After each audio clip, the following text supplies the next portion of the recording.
இது what today challenge இதுல எங்க लेग पीस இருக்குன்னு தெரியலையே வீடியோ பாருங்க மறக்காம லைக் பண்ணுங்க சப்ஸ்கிரைப் பண்ணுங்க सही चूज करना है இதுல பச்சை மிளகா ஒண்ணுல ஐஸ்கிரீம் அது वो बगल में आइसक्रीम है इधर वो मिर्ची वेट मिर्ची खानी पड़ेगी इसको ரிவ்யூ பண்ணதுல இந்த गाइस பாத்தீங்கன்னா ஏமாத்திட்டாங்க आइसक्रीम भाई जीत गया बंदा அப்புறம் சாப்பிடுறேன் பையன் எப்படி தான் இதுல தான் உட்காருவான் चिकन और अंडा है भाई ஆனா யாருக்கு இருக்கும் देखो भाई ये बंदा चूज करेगा चिकन மாத்தினியே भाई पकड़ लिया इसको जो चिकन खा लिया ये உட்கார்ந்துக்கறான் ரைட்ல भाई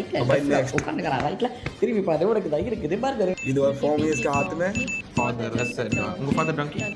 ஃபாதர் லைக் இங்கி பிங்கி பாங்கி ये दो भाई என்ன ஒரு Cheating कर ஆனந்தம் लिया அந்த भाई इस கரடி बंदे ने। முஞ்சனுக்கு நான் ஜெனினா இருப்பேன் இவரு வச்சா